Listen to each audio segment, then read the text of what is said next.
Assalamualaikum warahmatullahi wabarakatuh. Kami kelompok 2 akan mempresentasikan tugas kelompok kami dengan judul materi Evolusi Biologis Manusia Purba.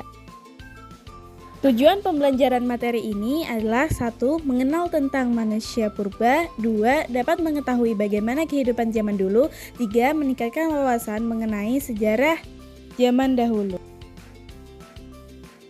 Peta konsep 1. Pengertian evolusi, 2. Mengenal manusia purba, 3. Sikap tubuh dan cara bergerak manusia, 4. Evolusi biologis manusia purba secara umum, 5. Evolusi biologis manusia purba di Indonesia. Pengertian evolusi. Evolusi dalam kajian biologi berarti perubahan pada sifat-sifat terwariskan suatu populasi organisme dari satu generasi ke generasi berikutnya. Perubahan-perubahan ini disebabkan oleh kombinasi 3 proses utama: variasi, reproduksi, dan seleksi. Sifat-sifat yang menjadi dasar evolusi ini dibawa oleh gen yang diwariskan kepada keturunan suatu makhluk hidup dan menjadi bervariasi dalam suatu populasi. Ketika organisme bereproduksi, keturunannya akan mempunyai sifat-sifat yang baru. Sifat baru dapat diperoleh dari perubahan gen akibat mutasi ataupun transfer gen antar populasi dan antar spesies. Pada spesies yang bereproduksi secara seksual, kombinasi gen yang baru juga dihasilkan oleh rekombinasi genetika yang dapat meningkatkan variasi antara organisme. Evolusi terjadi ketika perbedaan-perbedaan terwariskan ini menjadi lebih umum atau langka dalam suatu populasi.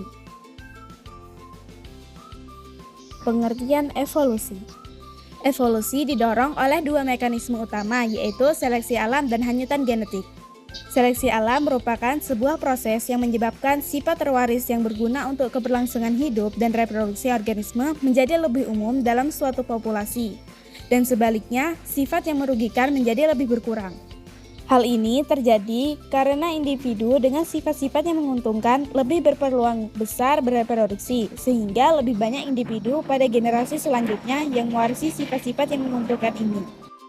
Setelah beberapa generasi, adaptasi terjadi melalui kombinasi perubahan kecil sifat yang terjadi secara terus-menerus dan acak ini dengan seleksi alam. Sementara itu, hanyutan genetik merupakan sebuah proses bebas yang menghasilkan perubahan acak pada frekuensi sifat suatu populasi. Hanyutan genetik dihasilkan oleh probabilitas apakah suatu sifat akan diwariskan ketika suatu individu bertahan hidup dan bereproduksi. Walaupun perubahan yang dihasilkan oleh hanyutan dan seleksi alam kecil, perubahan ini akan berakumulasi dan menyebabkan perubahan yang substansial pada organisme. Proses ini mencapai puncaknya dengan menghasilkan spesies yang baru. Dan sebenarnya, kemiripan antara organisme yang satu dengan organisme yang lain mensugestikan bahwa semua spesies yang kita kenal berasal dari nenek moyang yang sama melalui proses divergen yang terjadi secara perlahan ini. Mengenal manusia purba. Sejumlah keberagaman dari Homo dikelompokkan menjadi kategori yang lebih luas, yaitu manusia purba, berlawanan dengan manusia modern, pada periode dimulai dari 500.000 tahun lalu. Manusia purba merupakan salah satu penelitian penting yang dapat ditemukan oleh umat manusia. Karena dengan berhasil ditemukannya umat purba, kita dapat mengenal persebaran nenek moyang kita dan perkembangan dari masa ke masa sampai menjadi manusia modern seperti sekarang ini. Sikap tubuh dan cara bergerak. Sikap tubuh dan cara bergerak manusia, terutama sikap berdiri tegak, diawali dari kemampuan duduk tegak, berlari tegak, berjalan tegak. Kemudian dapat berdiri tegak dalam waktu yang lama. Dalam proses ini terjadi perubahan struktur pada bagian tulang belakang manusia. Tulang tungkai, tulang paha, tulang kering, tulang jari kaki juga semakin kuat menopang berat badan. Akibat kemampuan berdiri tegak, maka tangan tidak lagi berfungsi sebagai penunjang badan, melainkan untuk menggenggam, memakai, membawa, membuat alat, dan banyak aktivitas-aktivitas lainnya, sehingga muncullah evolusi kebudayaan. Evolusi biologis manusia secara umum. Perubahan fungsi bagian tubuh tertentu manusia dibedakan menjadi evolusi kepala, evolusi alat pembau, dan evolusi alat penglihat. 1. Evolusi kepala. Bagian tubuh lainnya yaitu kepala. Evolusi kepala menyebabkan perubahan pada bagian muka akibat evolusi tengkorak bagian muka dan perubahan volume otak akibat evolusi tengkorak otak. Semakin besar volume otak, maka kemampuan berpikirnya semakin bagus. Memang besarnya otak bertambah, tapi sebenarnya yang mempengaruhi kemampuan otak dalam berpikir bukan besar kecilnya, tapi banyak sedikitnya lipatan pada otak tersebut. 2. Evolusi alat pembau dan alat penglihat. Selain itu, terjadi juga evolusi hidung.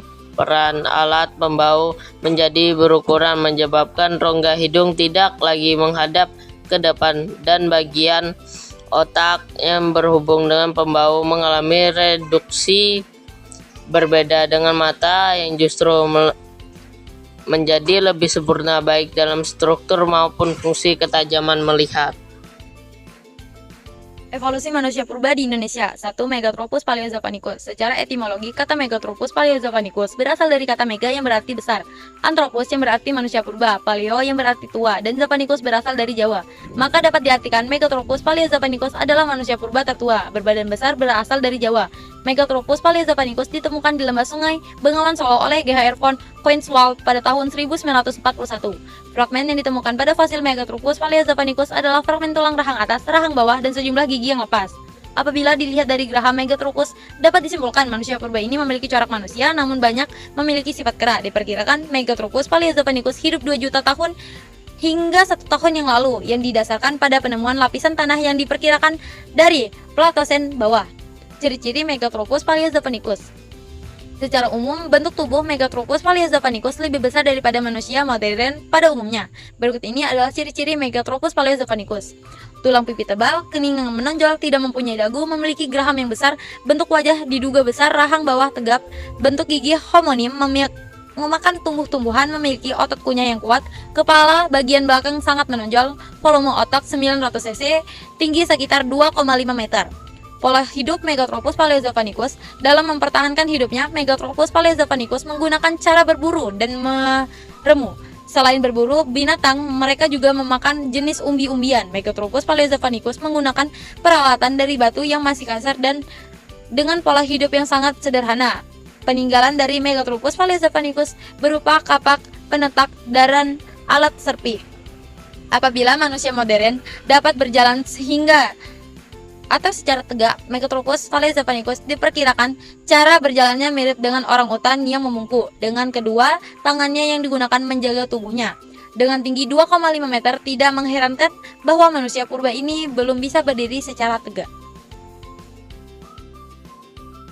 2. Pithecanthropus mojocertensis. Fosil manusia selanjutnya yang ditemukan di Indonesia adalah Pithecanthropus mojocertensis. Dari semua fosil yang ditemukan, para ahli beranggapan jenis Pithecanthropus mojocertensis merupakan yang paling tua fosil di Indonesia, tepatnya di Pendring, Mojokerto, Jawa Timur oleh Widenrit dan G.H.R. von Koenigswald pada tahun 1936.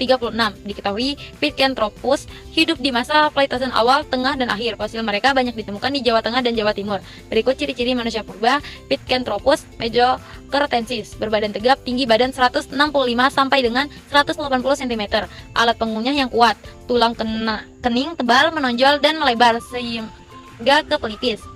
Isi tengkorak diperkirakan antara 750 sampai dengan 1300 cc. Belum memiliki tulang dagu.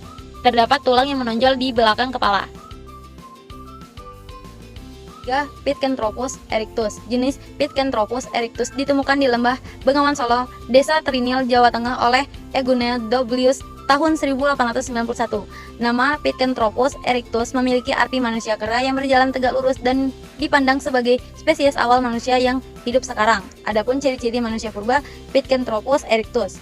Bentuk tubuh lebih kecil dari Pithecanthropus mojocertensis, tinggi badan sekitar 160 sampai 180 cm. Volume otak berkisar 750 sampai dengan 900 cc. Rahangnya menonjol ke depan, terdapat tonjolan kening di dahi. Tidak memiliki dagu, hidung lebar, dan leher tegap. 4. Pithecanthropus soloensis. Pithecanthropus soloensis ditemukan oleh G.H.R. von Koenigswald, Tirhar, dan Oppenurt di Desa Ngandong, Jawa Tengah. Nama yang dipilih memiliki arti manusia kera dari Solo. Ciri-ciri manusia purba Pithecanthropus soloensis. Tengkorak lonjong, tebal dan padat, memiliki rongga mata yang sangat panjang. 5. Homo wajakensis. Jenis ini ditemukan di Desa Wajak, Tulung Agung, Jawa Timur oleh Van Rietschoten pada tahun 1889. Penemuan ini menjadi yang pertama di Asia.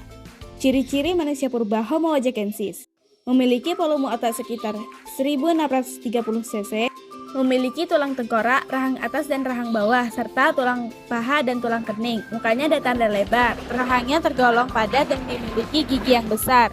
Tinggi tubuhnya sekitar 173 cm.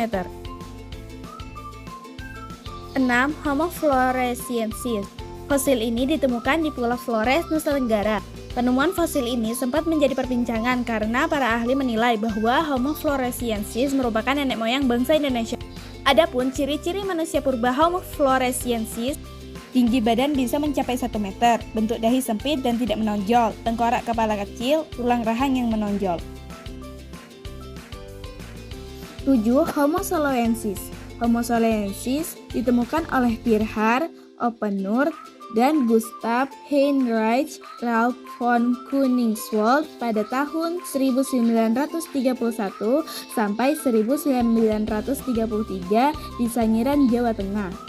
Manusia ini diketahui hidup sekitar 300.000 hingga 900.000 tahun yang lalu. Adapun ciri-ciri manusia purba Homo soloensis: volume otak mulai 1000 cc hingga 1300 cc, tinggi badan bisa mencapai 210 cm, dan struktur tulang wajah tidak mirip dengan manusia kera. 8. Homo sapiens. Jenis ini memiliki nama Homo sapiens yang berarti manusia cerdas. Manusia purba ini diduga hidup antara 25.000 hingga 40.000 tahun yang lalu. Adapun ciri manusia Homo sapiens adalah memiliki volume otak yang lebih besar daripada Meganthropus dan Pithecanthropus, yaitu sekitar 1350 hingga 1450 cc. Tinggi badan antara 130 hingga 210 cm dan berat badan antara 30 hingga 150 kg.